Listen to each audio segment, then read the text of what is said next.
Fueled by Deathcast.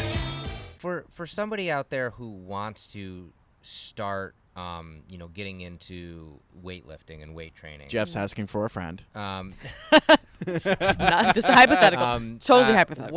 What's the best advice you can give them for starting that? I guess the way I could phrase it is, what's the smartest way to get into that industry? Yeah.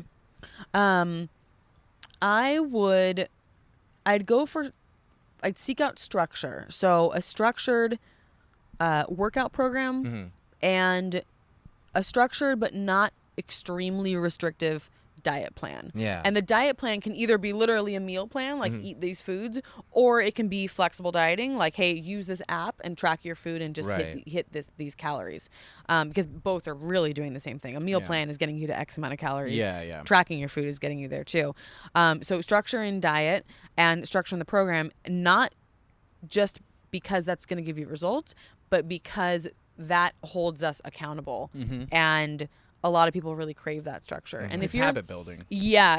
If you tell someone, we'll just go to the gym, they're like, I don't know what to do. Right. And then they go in there and it's really intimidating. Yep. And especially like for a girl, maybe pick up a couple of weights, but then you're just aimless. Yeah. So have a program, literally print it out if you need to, or have it on your phone.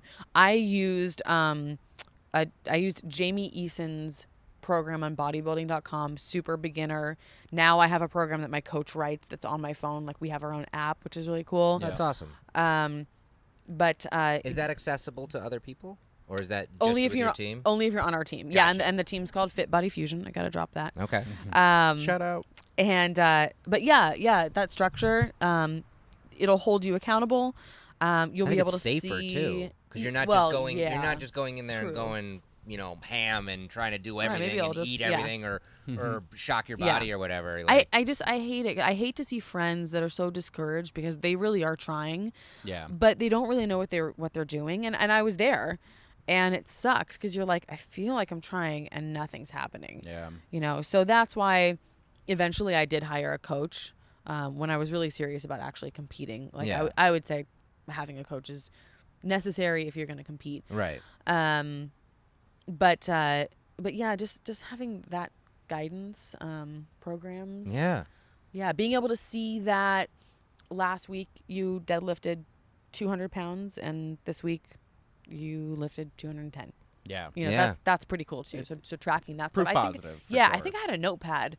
I think I saw that Dana Lynn Bailey had a like a journal, and so I had a journal too, and I would just write down my workout every week or every day, and then and I would write down how much I lifted, and then week over week I would kind of compare, so I'd be able to see progress. I think progress, even a little bit of progress, is really motivating for people. Totally. So setting attainable goals, not ridiculous goals, but little ones that you can actually reach.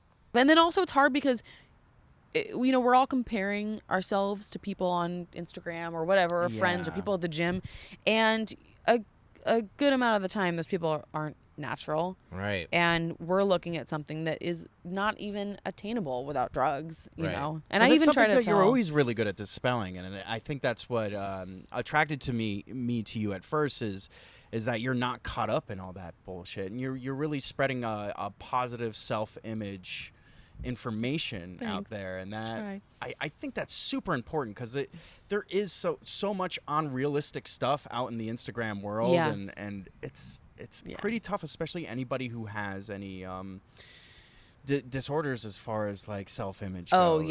And these girls, like, I wanted to be transparent after being in the industry for a couple of years because I've been that girl. I've been that naive, like 24-year-old. And I think you need to go there to actually have like a good idea of how to approach that. And I was like, I thought that everyone was great and that there weren't bad people and that no one was doing steroids and and that everything was just fine and dandy, and then I kind of like got into it, and fitness it's got to be the dirtiest industry. Really? It's got to be.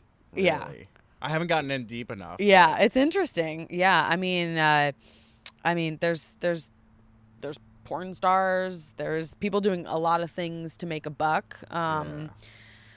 There's people doing things to make a buck because steroids are so expensive, which is, it's sad. And I kind of feel for those people because it's there's a lot of people chasing something and never really happy. You know, it's like they're not happy with their body. They're not happy with their placing in a show. Yeah.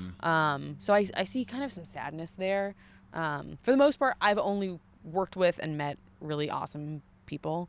Yeah. So I mean, I'm really happy with it. I made some really good friends, but there's weird stuff. So I just try to stay out of it. Yeah. Which Yeah. is smart. I think that's very smart. It's tough. What would you say to somebody who deals with that body dysmorphia issue and how to subvert all of that information out there? You've got to keep the right people close. You have to keep, even if you don't know too much about the industry or about what's really going on with these people on Instagram, like, you know, if you don't know about steroids per se, you know, you've got to be surrounded by some people who can maybe help snap you out of it. Yeah.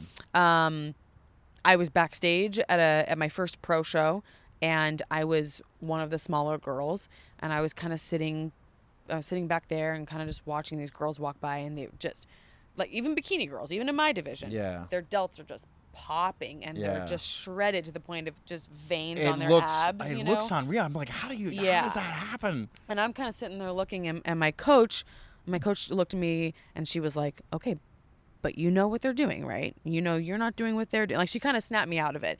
And it's okay that people want to use drugs. Like, I really don't care, because I chose the industry. Right. I'm not going to complain, because if I'm going to complain, why don't I just go do something else? Go do another sport, you know, or go compete in the naturals. Yeah.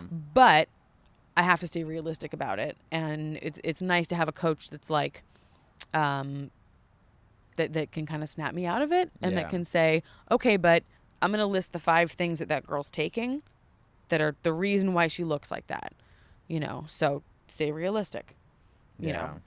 So, I mean, have good people around you, and just, I guess just educate yourself. Because these naive girls who I talk to, I'm like, you got to do some research on what's really going on. Yeah. You know? Yeah. But it's hard, and I've gained most of my confidence in the past few years from competing. Yeah. Because stepping on stage in a bikini is really weird, especially for a tomboy. Like, I would never have thought that I would do that. Yeah.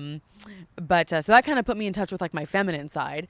But really just lifting weights and just, like, going to the gym alone and just putting in headphones and following a program and trying to lift more every single time, you know. I mean, that's really given me confidence. Yeah. That's awesome.